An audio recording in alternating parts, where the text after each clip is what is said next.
as the daughter cells divide, one will get less and they will die. There will not be advantage to having less chromosome. The one that have more chromosome will just keep going and cause the tumor. So yeah, what we need to do to understand cancer is understand actually the power of a single cell. So every single one of us started from one single cell that contained those 3.2 billion of base pair. The cell goes through a 24-hour cycle, it divides. In this case, because it's an embryo, they're much faster division, they actually happen much more rapidly than 24 hours. And you see that in just literally a short period of time, you get thousands of cells. This is a xenopus, this is a frog embryo. I would love to show you a human embryo. There is some cartoons, but these are actually real frog embryos, just look down a light microscope. And within 24 hours, going from the single egg cell, you have basically a full tadpole that is ready to hatch a frog embryo. So that is the power of a single cell. You will see, this is, I think this is 24-hour post-fertilization. There you are. You have a swimming fish that is just hatched. So basically you have, that is the power of a single cell, and that unfortunately is the same power that cancer has coming from one single cell in the body. You know, like one single cell can make an organism, one single cell that has transformed itself into cancer can make a tumor. So one cool concept that came out really in the last 20 years, even for us and even more recently in the media, is the concept of epigenetic. So you have one single egg cell, 24 hours later you have a frog. How did that happen? The DNA in that cell has divided and split. So it's always the same DNA. How is it possible that the cells are so different? How is it possible to have a brain cell that looks very different from your nerve cell, from your blood cell? That's called epigenetic. It's an additional regulation on top of your DNA that tells one cell needs to become blood cell, one cell needs to become brain cell. Okay, so that's something to keep in mind when we think about cancer. It's not just the DNA that changes, it's also how you regulate the DNA that changes. So there is a change in cancer. Each person is different. We are all a little bit different than each other, but really not so different. Literally, Homo sapiens, and for example, our difference from us and a chimp, we are 98% identical. We are about 80% identical to a mouse. So that's how much DNA similarities we share.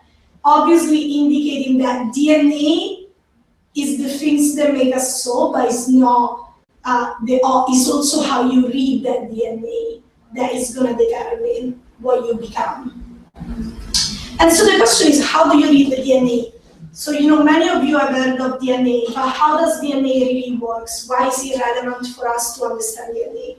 So DNA is a code. As I said, there are 3.2 billion letters in this code that basically tell a story. The story of exactly how you're made and the story of how each single cell in your body behaves. So if you have a different type of DNA, your cell will make a different type of protein and behave a little bit different. So how does that work exactly? This is the story in your DNA, and this is the piece of DNA that the cell reads. The cell doesn't read all 3.2 billion of letters. It only reads small pieces of the DNA. That's called genes. So these are the important pieces. These are the pieces that will actually go from DNA to making a protein. Now these are all words, right? Like, okay, there is DNA in my cells and the DNA gets read, makes protein. What does that mean? It's pretty much this. this is what proteins are in the cells, pretty much. Our cell make thousands, I think 30,000 different type of proteins, and make many of each of that protein. So you can consider them families, and they go about their cellular business and help the cell operate, just like people would in the world. So that's kind of the closest analogy to make you understand what a protein is. It's a person, it's a cellular machinery that works in the cell, that makes the cell be alive.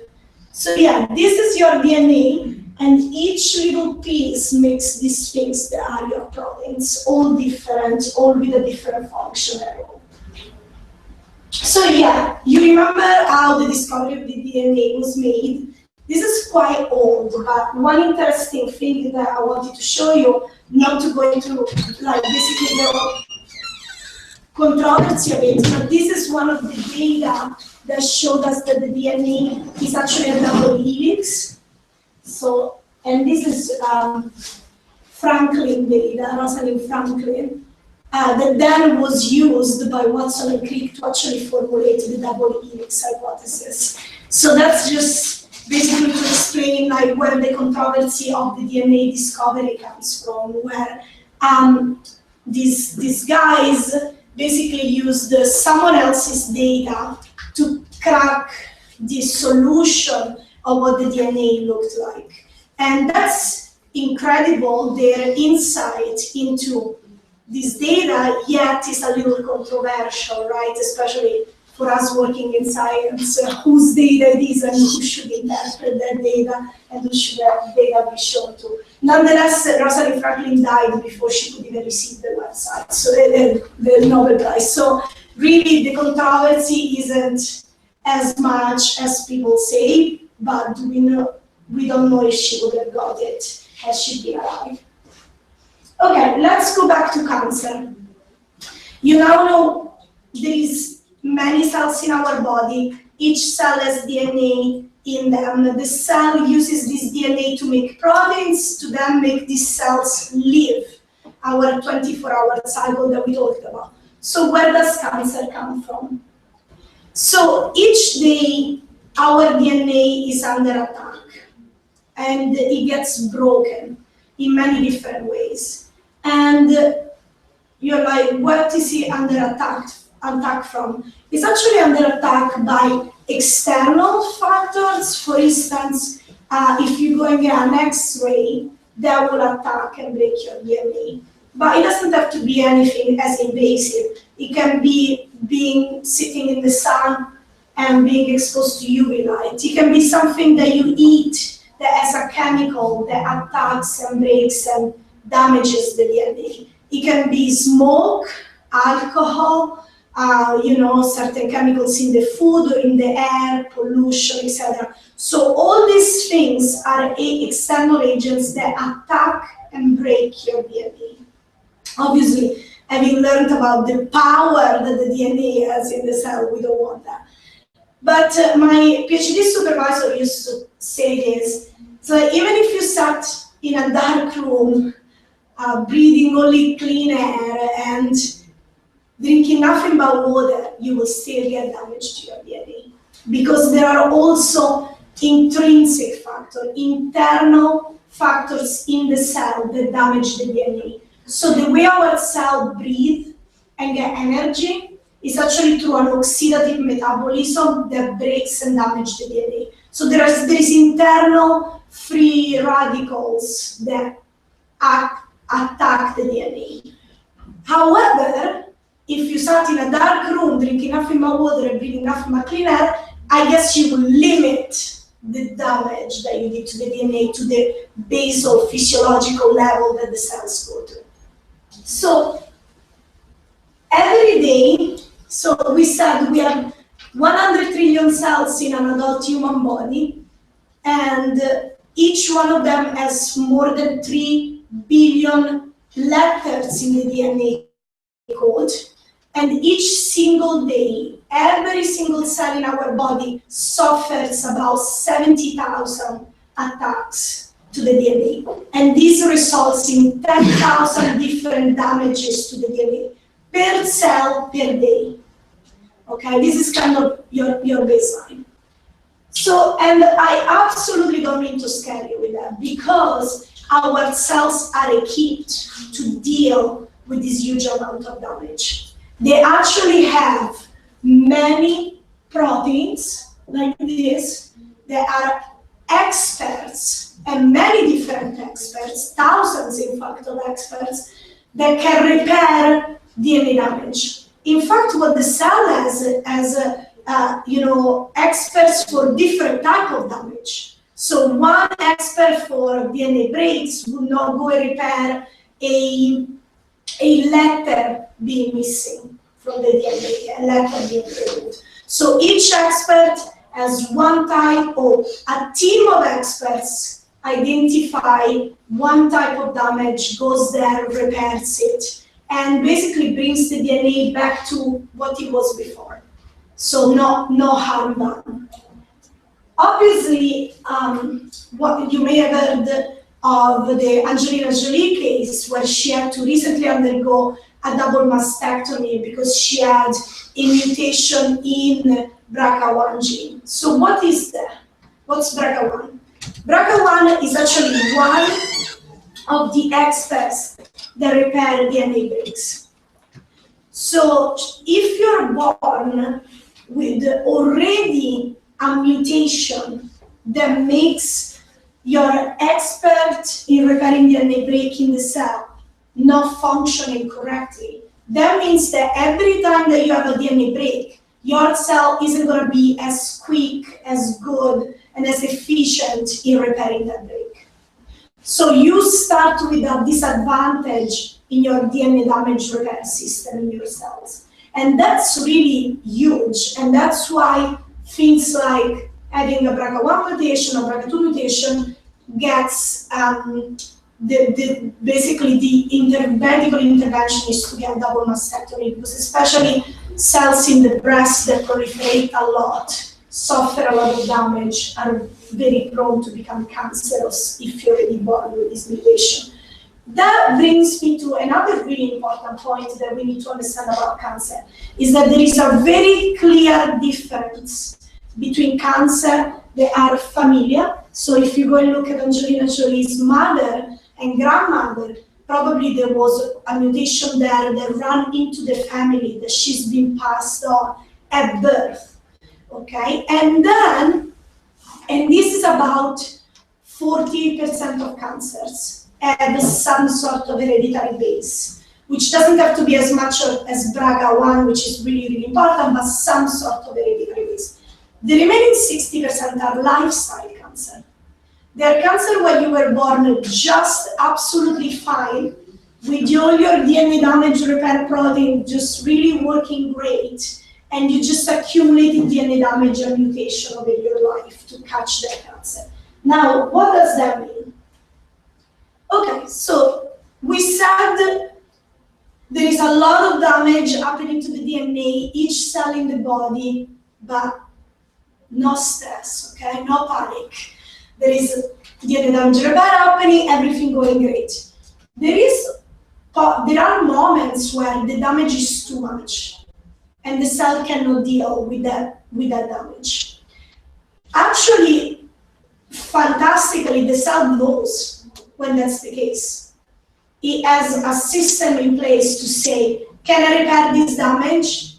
Yes. Can I repair it well? Because you want to preserve the DNA information and the right letters. Yes, I repair it. Can I not repair it well? Can I not repair it at all?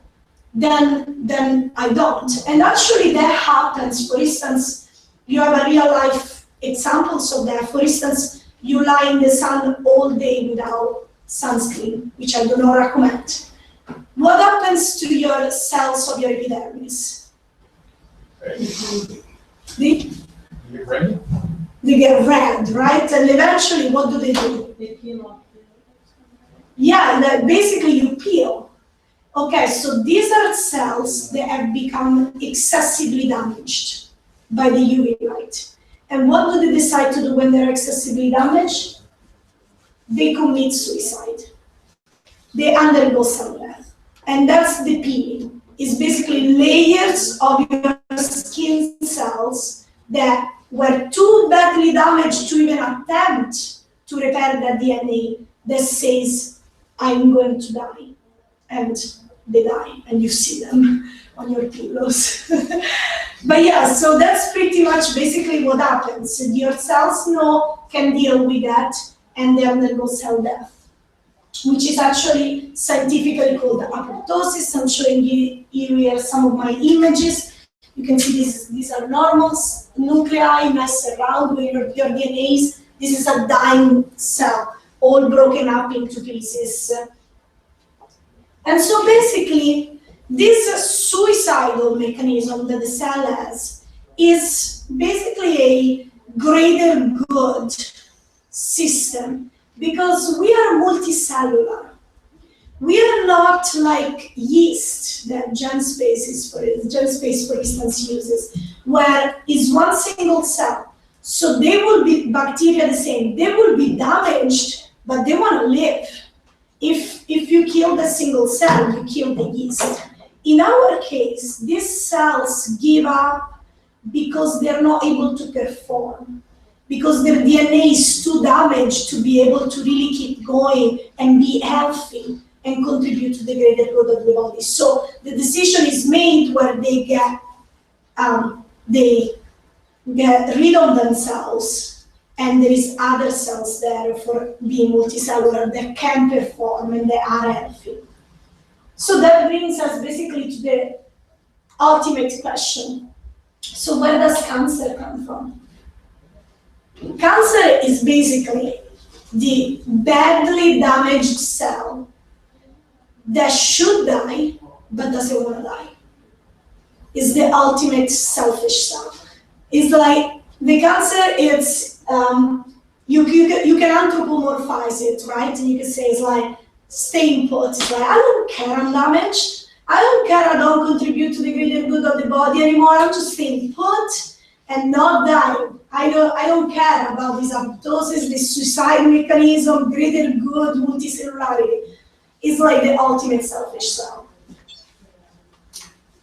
You believe that?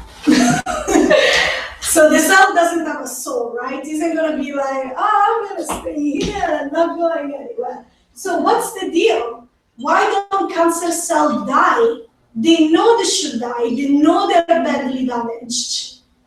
Why don't they die? Well, they can't.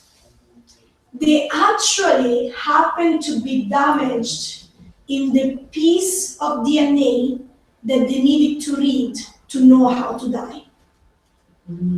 So it's unfortunate that over 3.2 billion of letters, sometimes, in some cases, the cell happened to get damaged in those crucial letters that it needed to read to be able to commit suicide, to be able to know that it's excessively damaged, to be able to die. So that's where it all starts. And so what that single damage is called is a mutation. You get the damage, you cannot repair it, and the damage actually causes issues in the cell. So what are these issues? It gives the cell immortality. The cell no longer dies even if it's so badly damaged it should die. We now know it can die, but that's one of the traits. And then, as the cell cannot die, it sticks around, accumulates even more damage, right? And so what happens next? It divides more and more, maybe faster and faster, maybe it gets more and more chromosomes, like the question that we were saying before, because it tries to pull all the proteins together to be able to fulfill this growth, this new speed that it has. Maybe activates some of the bad proteins in the cells, some of the oncogenes. These are really bad proteins. They're proteins that we actually need in a normal cell, but the cancer cell hyperactivate to make it grow faster, be fitter, go longer. It's basically the training genes. And also So it mutates the good genes, which are the genes that put a brake on the cell, that tell the cell, hey, slow down, the tumor suppressor gene. In fact, one of the tumor suppressor gene, P53, is mutated in over 50% of cancer. What that means is that once you're immortal, you mutate until you hit P53 and you inactivate it. And then that's going to give you all the other advantages. And finally, you want all sorts of other things as a cancer cell. Once you become a tumor, you want to get blood vessels to you, you want a blood vessel to nourish you, you then want to be able to move, to invade other tissue, to cause metastasis. So all these steps are evolution of one single mutated cell that sticks around, doesn't die, and divides. And now you have two cells, and so on and so forth. So this is what it looks like kind of clinically, right? You have your normal tissue, you get damage, this cell sticks around, it then proliferates. But this is not the reality of it.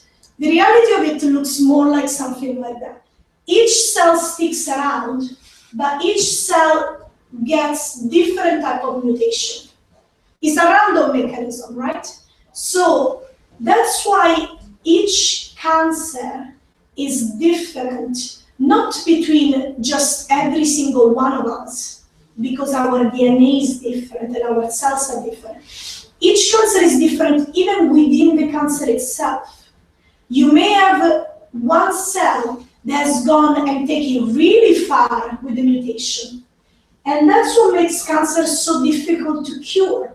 This is one of the biggest questions that I get all the time. Have you cured cancer yet? As a cancer researcher, that's top number one question. And the truth is that curing cancer is not even a thing, because cancer is not a disease. You can cure specific types of cancer. To understand and to cure specific types of cancer, you need to know exactly what mutation happened. And why is that so complicated? In the post-genomic era, we sequence DNA, we know exactly what mutations there are, and what we find that in each cancer, in each single tumor, there are different mutations.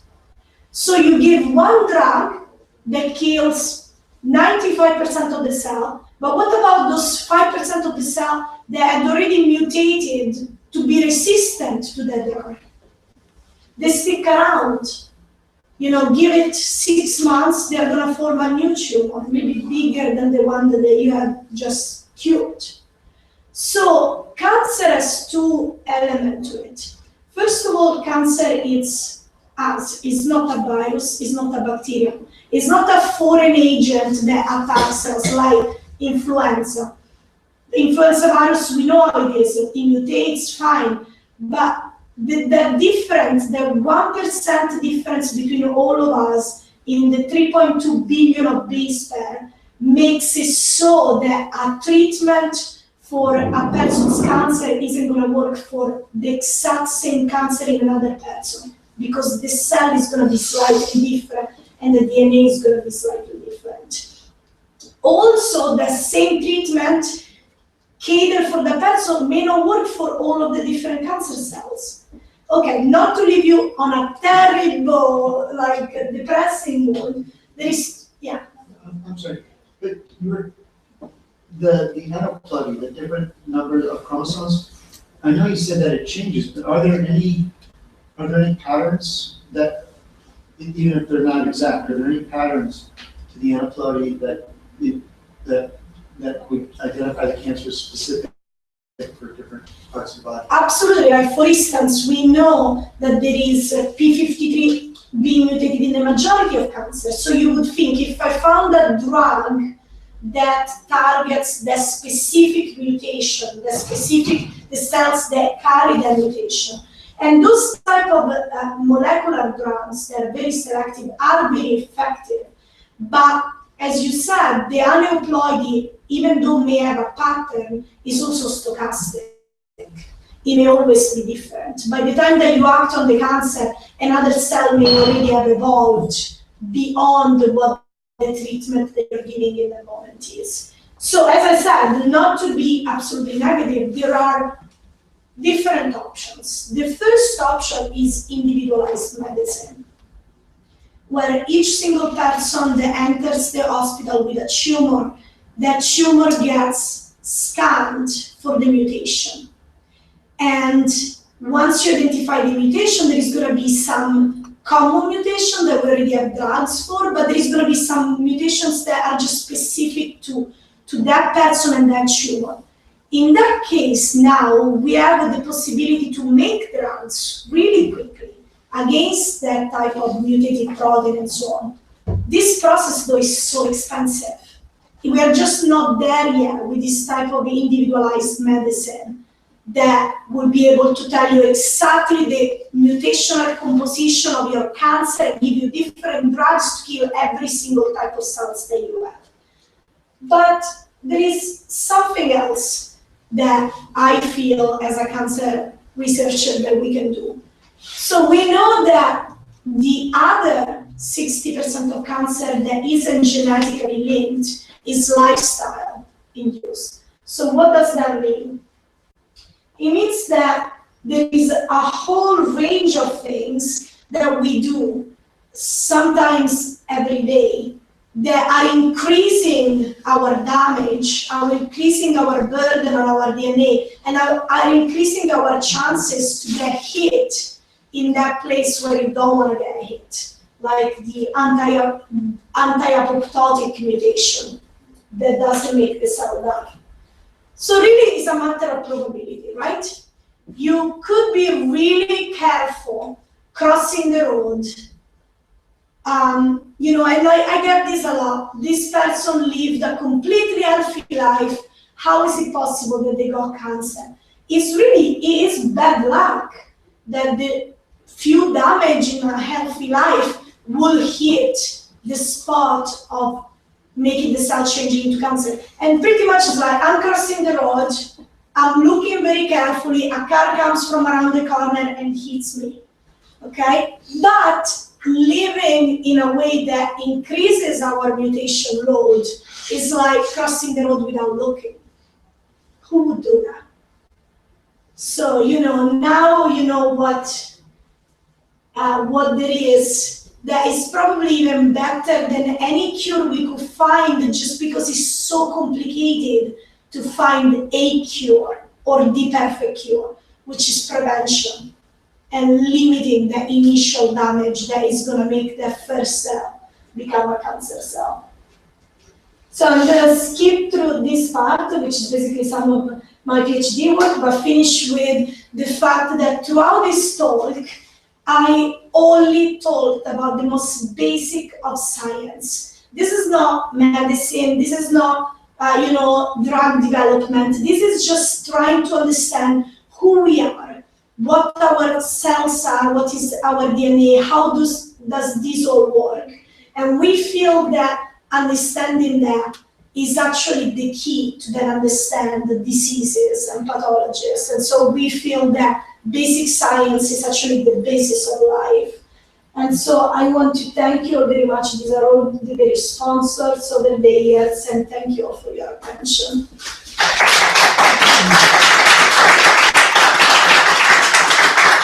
Now we take any question that you may have. Yes. I would like to know more. I would like to take like a continuing education class on molecular basis of cancer and new treatments and stuff. Until I find such a thing, are you planning on like posting maybe a book list of recommended books? Readings, Yeah. Absolutely, yeah. So you can go to our website. We have a blog, different type of blogs. We also have a cancer blog, which I wrote. So you can find part of this concept, but you can also find the references and other things. But we also have a radiologist on Mount Sinai, part of our team that may be, starting to prepare a talk for KnowScience for a more clinical angle to cancer, as you're saying, more the molecular basis, the treatment, etc. This is basically like, if you really are a lay person and you really don't know what is cancer, this is giving you the initial flavor of what are we looking at and what we should focus on. Yeah. So you mentioned that many cells, or I guess speaking just like human cells, many of the cancers start with that immortality stuff, where that is. So is that just one region of the genome that has that coding for apoptosis, kill yourself, or is it in many places and it's being mutated in those places? Yeah, so both are true, but there are some master regulators. There are some master regulator genes that code for some master regulator proteins like P53 or P16 or PRB and other, that if you hit those guys, you are gonna lose some of the breaks through your 24-hour cycles, and chances are you will accumulate more mutation and become dysregulated. For example, P53 we know is one of the things that we need to initiate the cellular death pathway. So that is one of the things that we really do need. So if you hit that, for the cancer is like hitting the jackpot. Obviously there are many smaller things that you could hit cumulatively to lead to the same outcome, or there is one thing that really was the master regulator. So both are true. Usually the way cancer goes, it's just incredible. The evolution of the cancer is so efficient. If you look at the signature of a late cancer, he has hit all the right spots, but not because he's clever, because it's undergoing selection. Each time the cell divides, have you made those mutations that are going to give you the physical advantage? Yes, you survive. No, you die. And next mutation. So within a few rounds of cell division, you have selected for always the fittest and the fastest and the most immortal cell that then can go on and make the tumor. And that's why tumors are like really so tough, because before they're even visible by a clinician, they've gone through all this cellular evolution to get there and be, so made themselves such a genetic advantage compared to where they came from. And that's why they need all those chromosomes, so they can pick and choose what they want to do. They're reversing.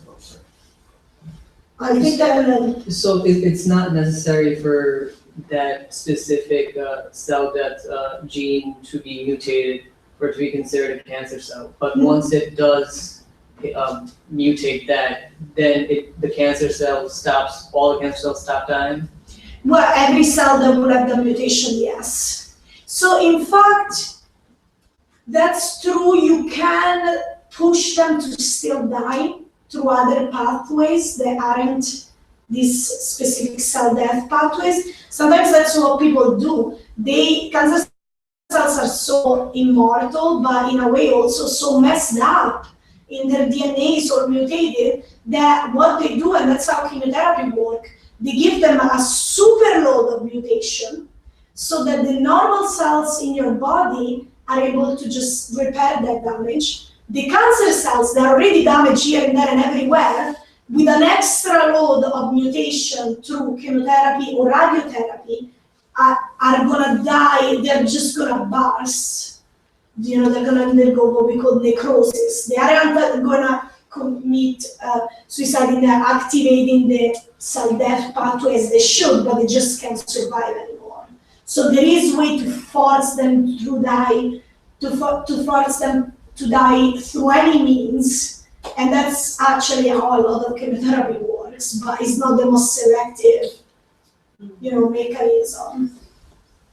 There used to be, I don't know if people still consider this kind of the way it goes, but Weinberg had a paper called The 7 Hallmarks of Cancer, and it was it's a classic paper that's mainly someone proposing a very powerful theory, which was that there are 7 things that have to happen in order for a cell to become fully cancerous. Yeah, it's the tick boxes. Right, so it's not just sort of one gene, goes, there are different components to this uncontrolled division. So like one is there's a mechanism in cells that if they sense there are other cells around them, they won't divide. It's called contact inhibition. And they have to lose that sense of boundaries touching other cells in order to, and so that, but each one of those 7 things that they have to, those 7 characteristics that they have to acquire has multiple components. And so you can lose all 7 characteristics, but the particular components that caused you to lose each one might be slightly different in each person.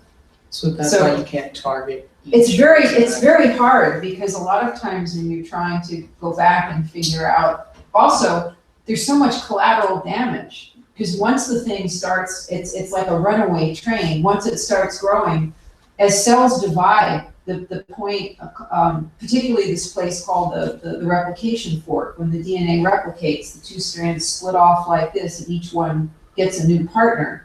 And that point is very vulnerable. And so the more you expose that, because each time you're copying the DNA to divide, you're exposing that more and more. And you get more and more, you have a chance of getting mutations, and it's just this horrible self-perpetuating thing that just keeps getting crazier and crazier. And by the time the cancer is detected, sometimes it's got so much damage, you're not sure what was the important damage. That's why it's been so difficult. Like, Yeah. I feel the cancer research really in the last 10 years after we sequenced the human genome, it's been Yeah. 10 years now. So after we can now sequence the human genome very cheaply, many types of cells, now we can say, okay, all these cancers have this important spot to hit in common, but they also have a whole lot of mutation. They are just other random things that are getting hit in the way. They are not advantageous and not deleterious. They're just there. And I mean, in a way, that's how the newest evolution theories work, where we get a lot of genetic drifting, right? Our DNA changes, and if it's bad for us, that was probably not a good thing. If it's good for us, that's going to give us an evolutionary advantage. If it's neutral, it's just going to sit there and be a mutation. What you get with cancer is evolution happening in a matter of months sometimes, from one mutation to the other. And that's why I put, as Ellen said correctly, many steps need to happen, which is what I was trying to list: immortality, cell division, contact inhibition. But there are some really key steps, for example, acquiring immortality. For example, when I use my normal human cell in the lab, even just giving them immortality, we then call them transformed cell. We don't call them normal cell anymore. So even if they're not quite cancer, they are already having one of the key elements on the way to become cancer. So literally we can go, that's what we do in the lab. We can take normal cells, give them immortality, give them a good dose of UV light and so on and so forth, until they will eventually become cancer in front of our eyes through those multiple steps that we force them to take. That's what happens in the real people. That's what we can make happen in the lab, ex vivo. So it's pretty cool. Thank you so much for listening.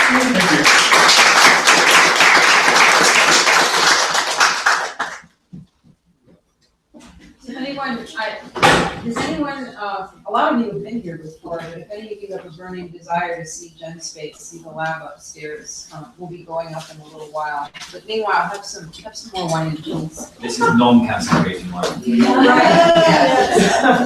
This wine is fine. Cancer is still, we still have mixed opinions. What was so pretty? Okay, that's a good day to go.